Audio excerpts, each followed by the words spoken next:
you know, a lot of people start calling my dad, you know, probably back in the 80s, they started calling him the Barefoot Farmer or Barefoot Bill. And everybody, I assume, out in this community, which there used to be about 50, 60 family farms out here, you know, during the, you know, 30s, 40s, 50s, 60s.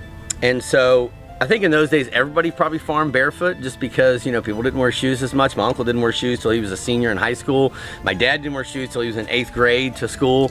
But when you're out there working in the fields, it's really challenging to like work in and out of plants and walk in mud and all kinds of different conditions with shoes on, and then go to the barns and try to wash things. I mean, they just become covered in mud and dirt, and they become too cumbersome. Plus sometimes you can't feel plants or feel cucumbers with your feet when you're picking. So it's just better, easier just to farm barefoot because it's almost impossible to wear shoes out there.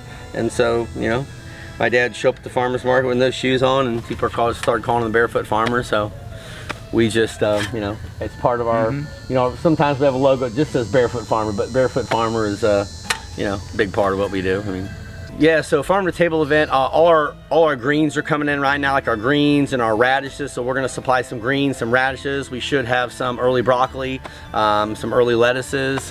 What else are we probably gonna have for that? Probably some early kohlrabi, and some spinaches, things like that. Probably still have actually some okra, cucumbers, some peppers, and zucchini and yellow squashes as well. So we got a pretty good variety of stuff. This is kind of a overlap time of the seasons where we got winter crops starting, but the summer crops are still here, and so we have a little bit of both coming in. So